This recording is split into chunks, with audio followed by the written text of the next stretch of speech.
गोरखपुर नाम का एक गांव हुआ करता था। उस गांव में ज्यादा लोग नहीं रहते थे। उस गांव में एक गर्भवती विधवा औरत रहती थी। उस औरत का नाम कमला था। कमला अपने घर में अकेली रहती थी। उसके पति की सारी जायदाद उसके नाम हो गई थी, पर सभी गांव वाले उस औरत को मनहूस औरत समझा करते थे और सभी उससे नफरत किया करते थे। एक बार कमला राशन की दुकान पर खाने का सामान खरीदने जाती है। भैया जी, जरा 1 किलो दाल चावल देना। अरे हाय हाय हाय हाय हाय हाय। अरे मनहूस औरत, मेरी दुकान में अपशुगन करवाने आ गई क्या है? चल जा यहाँ से, मैं कुछ नहीं देने वाला हूँ तुझे। भाग भाग यहाँ से, चल जा, निकल। भैया जी, ऐसा मत कहिए, मैं गर्भवती हूँ, मुझे खाने की बहुत जरूरत है, मुझे खाना दे दीजिए। दुकानदार कमला को वहां से धक्के मारकर भगा देता है। तभी कमला रोते रोते उस गांव के किन्नरों के इलाके में आ जाती है। गांव वाले किन्नरों को उसी इलाके में रखा करते थे, क्योंकि वो लोग किन्नरों को पसंद नहीं करते थे और उनके इलाके में रहने से मना करते थे। तो किन्नरों ने उसी गांव में अपना एक इलाका बना लिया था। जब किन्नर लोग देखते हैं कि एक गर्भवती महिला रोते रोते उनके इलाके में आ गई है, तो सारे किन्नर कमला के पास जाकर उसका हाल पूछने लगते हैं। क्या हुआ बहन, तुम्हारी गर्भवती अवस्था में इतनी बुरी हालत कैसे है? तुम रो क्यों रही हो? तुम डरो मत, हम तुम्हें कोई नुकसान नहीं पहुंचाएंगे। तुम शांत होकर सब बताओ कि हुआ क्या है। मैं कमला हूँ, मैं गांव के दूसरे इलाके से आई हूँ। 2 महीने पहले ही मेरे पति की मौत हुई है। मुझे गांव के लोग मनहूस मानते हैं, क्योंकि मैं विधवा हूँ और गर्भवती भी। वहाँ के लोग मुझे खाने के लिए कुछ बेचने के लिए भी तैयार नहीं, जिससे मेरा गुजारा नहीं हो रहा था। कोई बात नहीं कमला, हम तुम्हारा ख्याल रखेंगे। किन्नर लोग कमला को एक खाली घर में रहने के लिए जगह दे देते हैं और उसकी देखभाल भी करते हैं। कुछ ही महीने बाद कमला अपने बच्चे को जन्म देती है, पर अफसोस, कमला बच्चे को जन्म देते ही अपनी जान गंवा देती है। जब सब किन्नर बच्चे को देखते हैं तो बहुत खुश हो जाते हैं, क्योंकि वो बच्चा भी किन्नर ही था। कमला ने एक किन्नर बच्चे को जन्म दिया था। अब इस बच्चे की देखभाल कौन करेगा? हम तो इस बच्चे को गांव के दूसरे इलाके में भी नहीं भेज सकते। और तो क्या हुआ, इस बच्चे की माँ नहीं रही तो हम इसे पालेंगे। अब ये हमारे इलाके में रहेगा, हमारे साथ रहेगा। फिर वो किन्नर उस किन्नर बच्चे को गोद ले लेते हैं, उसका नामकरण कराते हैं। उस किन्नर बच्चे का नाम शक्ति रखा जाता है। देखते ही देखते शक्ति बड़ी होने लगती है। उसके रंग रूप बहुत सुंदर थे। वो बहुत सुंदर किन्नर दिखती है। एक दिन शक्ति एक किन्नर से पूछती है, माँ जी सुनिए ना, ये गांव के दूसरे इलाके में भी तो लोग रहते हैं, तो हम वहाँ क्यों नहीं जाते? हम उनसे अलग क्यों रहते हैं? शक्ति, क्योंकि वो लोग हमारे जैसे नहीं, वो लोग हमें पसंद नहीं करते, इसीलिए हम उनसे अलग रहते हैं। क्यों? वो हमें क्यों पसंद नहीं करते? मुझे एक बार उस इलाके में जाना है, मैं एक बार वहाँ जाकर घूम कर आऊं। शक्ति, खबरदार, जो तू उस इलाके में कभी भी गई तो अपनी जान नहीं गंवाना चाहती तो उस इलाके में कभी कदम भी नहीं रखेगी, समझी? इतना कहकर वो किन्नर वहां से चली जाती है। शक्ति उस किन्नर की बात सुनकर बहुत रोती है। माँ जी, ऐसा कैसे कह सकती हैं? उन्होंने इतनी सी बात के लिए मुझे इतना डांटा। अब तो मैं उस इलाके में जरूर जाऊंगी। फिर एक दिन शक्ति गांव के दूसरे इलाके में चुपके से जाती है। ये लोग तो हमारे जैसे ही इंसान हैं, तो ये हमसे नफरत क्यों करते हैं? जब शक्ति उस इलाके में पहुंचती है तो गांव के सारे आदमी उसके रूप से मोहित हो जाते हैं। वो लोग ये अंदाजा नहीं लगा पाते कि वो किन्नर है। शक्ति की सुंदरता देखकर सारे गांव वाले उसकी तारीफ करने लगते हैं। तभी गांव का चक्कर लगाने गांव के जमींदार का बेटा हर्ष वहां पहुंचता है। हर्ष भी दिखने में बहुत सुंदर होता है। जब हर्ष ने शक्ति को देखा तो वो भी उससे मोहित हो गया, और जब शक्ति की नजर हर्ष पर पड़ी तो वो हर्ष को देखकर मोहित हो गई। आपको पहले कभी इस गांव में देखा नहीं। इस गांव में आप नए हैं क्या? जी नहीं, वो मैं बस। तभी शक्ति बोलते बोलते रुक जाती है और मन में सोचने लगती है, अगर मैंने इनको बता दिया कि मैं दूसरे इलाके से आई हूँ तो वो समझ जाएंगे कि मैं किन्नर हूँ। इसलिए मुझे इनसे झूठ ही बोलना पड़ेगा। शक्ति हर्ष को कहती है, जी हाँ, मैं इस गांव में नई आई हूँ, यहाँ अकेली रहती हूँ। वैसे आप कौन है? आप भी इसी गांव में रहते हैं? जी हाँ, मैं इस गांव के जमींदार का बेटा हूँ। आपको किसी भी चीज की जरूरत पड़े तो आप मुझे बता देना, मुझे अच्छा लगेगा। ऐसे ही शक्ति और हर्ष एक दूसरे से रोज मिलने लगते। वो दोनों अपने प्यार का इजहार करने एक दूसरे से मिलने जाते हैं। तभी शक्ति का पीछा करते करते एक किन्नर वहां आ जाती है। शक्ति, शक्ति, मैं तुमसे बहुत प्यार करता हूँ। मैं तुमसे शादी करना चाहता हूँ। क्या तुम मुझसे शादी करोगी? हाँ हर्ष, मैं तुमसे शादी करूंगी, पर मैं तुमको अपने बारे में एक सच्चाई बताना चाहती हूँ जो मैंने तुमसे छुपा कर रखी है। तभी उनके बीच में ही वो किन्नर आ जाती है। शक्ति, तेरी हिम्मत कैसे हुई ऐसा करने की? वो किन्नर शक्ति को खींचकर गांव के जमींदार के पास ले जाती है। हर्ष भी वहां शक्ति को बचाने के लिए पहुंच जाता है। जमींदार शक्ति और हर्ष के प्यार के बारे में सुनकर गुस्से में आ जाता है और शक्ति को गांव के बाहर निकालने की सजा देता है। शक्ति ये बात सहन नहीं कर पाती और कुएं में कूदकर अपनी जान दे देती है। जमींदार हर्ष की शादी गांव की एक लड़की से करवा देता है, पर हर्ष इस शादी से खुश नहीं होता। शक्ति अपना बदला लेने के लिए मरने के बाद किन्नर चुड़ैल बन जाती है। अब मैं इन गांव वालों को नहीं छोड़ूंगी, अब इनसे मैं अपने प्यार का बदला लूंगी। किन्नर चुड़ैल गांव वालों को परेशान करना शुरू कर देती है।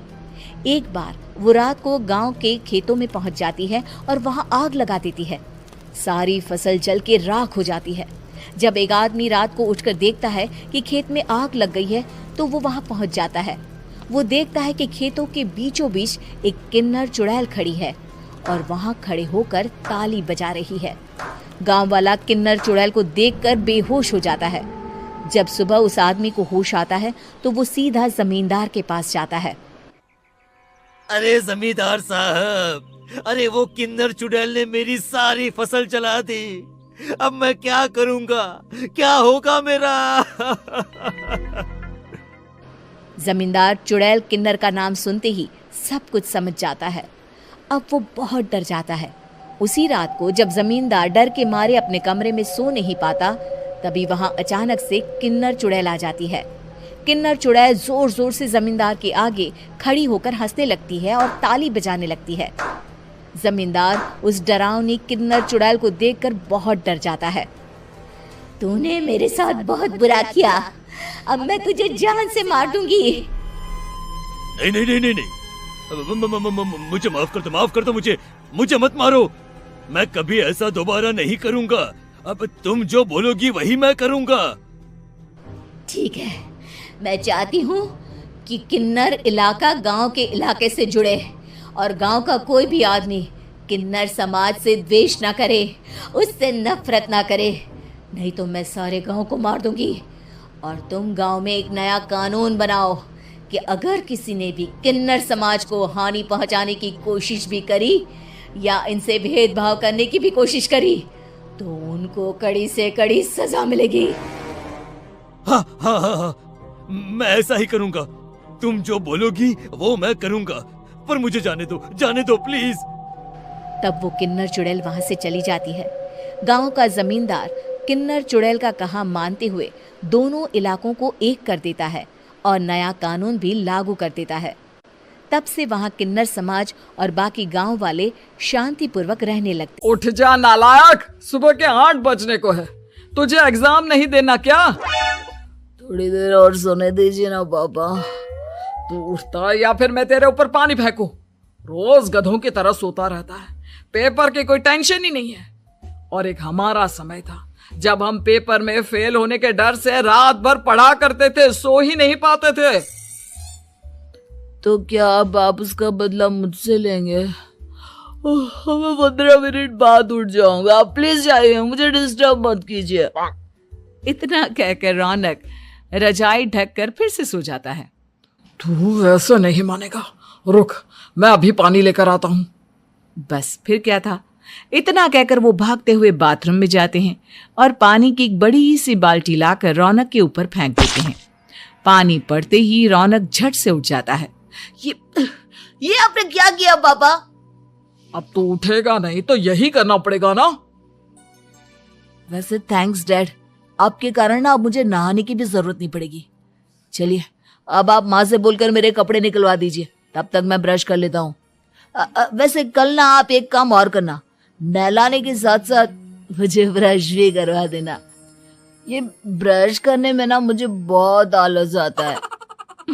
रौनक की बातों से अरविंद का मुंह खुला का खुला रह जाता है।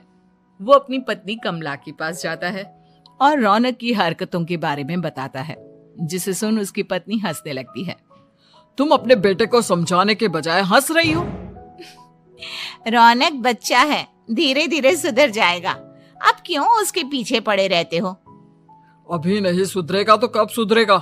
10वीं क्लास में है रौनक, वो अब कोई बच्चा नहीं रहा।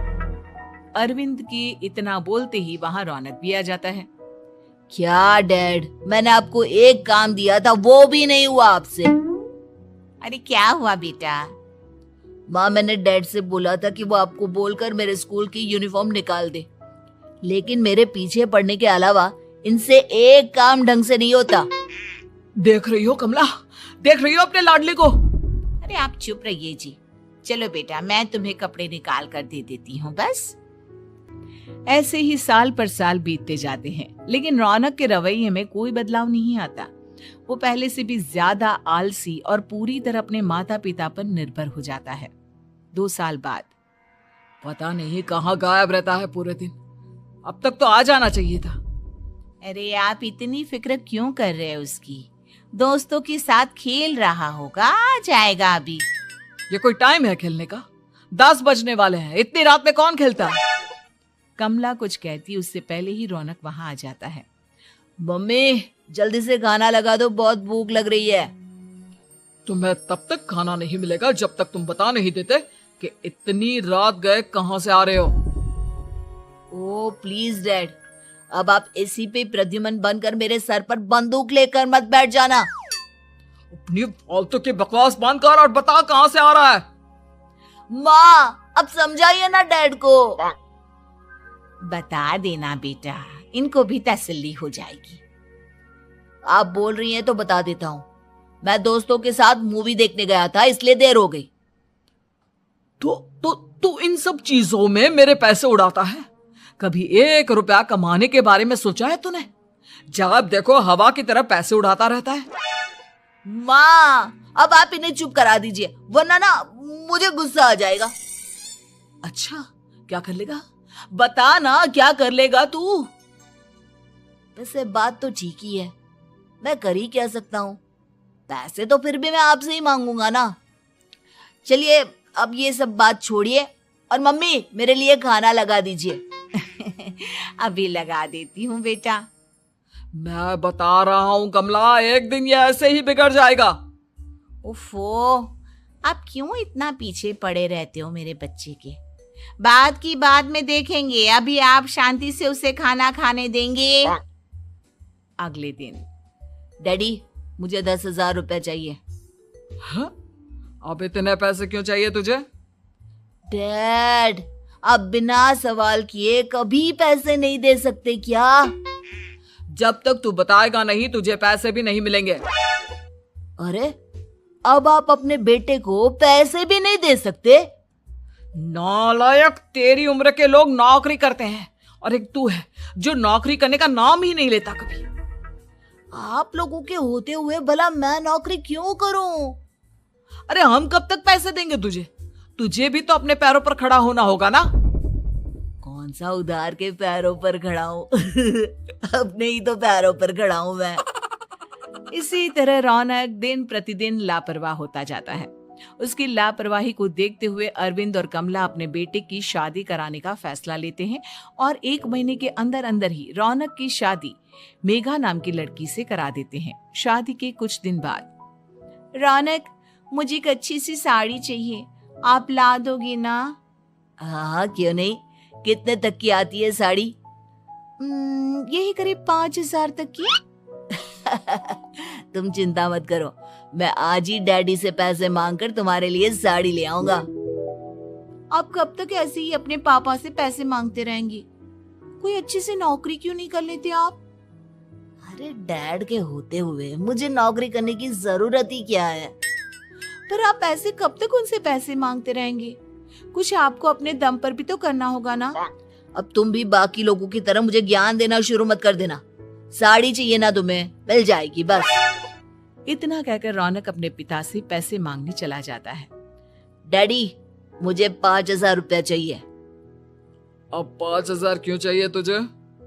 वो मेघा को साड़ी चाहिए थी। अरविंद आगे बिना कुछ कहे चुपचाप उसे पैसे निकाल कर दे देता है। कुछ दिन बाद तुम्हें नहीं लगता कमला, रौनक हम पर पहले से भी ज्यादा डिपेंड हो गया है? मुझे तो अब उसके भविष्य की चिंता होने लगी है। कल को हमें कुछ हो गया तो वो क्या करेगा? काश तुमने पहले ये सोच लिया होता तो आज हमारा बेटा इतना लापरवाह नहीं होता। तब मुझे कहाँ पता था कि मेरा लाड़ प्यार उसे इतना बिगाड़ देगा कि वो इस हद तक लापरवाह बन जाएगा। कोई बात नहीं, अभी भी देर नहीं हुई। मुझे पता है उसे कैसे सुधारा जा सकता है। कैसे? अरविंद कुछ कहता उससे पहले रौनक वहां आ जाता है और पैसों के लिए हाथ फैलाने लगता है। डैड, मैं और मेघा बाहर घूमने जाना चाहते हैं। अरे वाह, ये आज सूरज कहाँ से निकला है? Dad please. अच्छा चलो अब मुद्दे की बात करो। मुझे अब 25,000 चाहिए। अब तुम्हें 1 रुपया भी नहीं मिलने वाला। अगर तुम्हें पैसों की इतनी ही जरूरत है तो कोई ढंग की नौकरी कर लो। मम्मी, आप कुछ कहिए ना डैड को। बेटा वो गलत क्या बोल रहे हैं? ये सब हम तेरे भले के लिए ही तो कर रहे हैं। मम्मा, मैंने बताया ना आपको, मुझे नहीं करनी कोई जॉब वॉब। तो ठीक है, निकल जाओ हमारे घर से। तुम्हारे जैसे लोगों के लिए मैंने ये घर खड़ा नहीं किया है।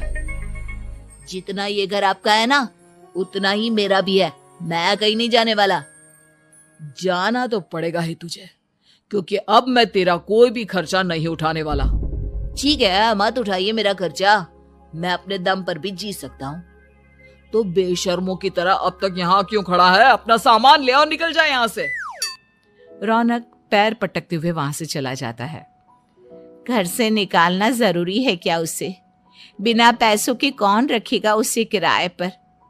अगर उसका भविष्य सुधारना है तो हमें अपने दिल पर पत्थर रखकर ये कदम उठाना ही होगा।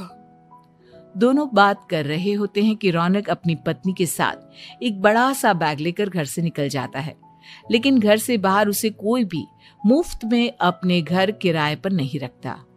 अंत में थक हार कर वो फिर से अपने घर चला जाता है। क्या हुआ? थोड़ी देर पहले तो दहाड़ते हुए घर से निकला था, अब क्या हुआ? नहीं रखा ना किसी ने तुझे किराए पर? डैड प्लीज, मैं कुछ दिनों में कोई अच्छी सी नौकरी शुरू कर दूंगा। आप तब तक तो हमें रख लीजिए प्लीज। सुबह से रात हो चुकी है लेकिन कोई हमें रखने को राजी नहीं है। अब आप ही बताइए, इतनी रात को मैं मेघा को लेकर कहाँ जाऊंगा? ठीक है ठीक है, बहू की वजह से मैं तुझे घर पर रख रहा हूँ, लेकिन तू इस घर में एक बेटे की नहीं बल्कि एक किराएदार की हैसियत से रहेगा। 3 महीने है तेरे पास। इन 3 महीनों के अंदर अंदर मुझे तेरी पहली तनख्वाह हाथ में चाहिए, समझ गया?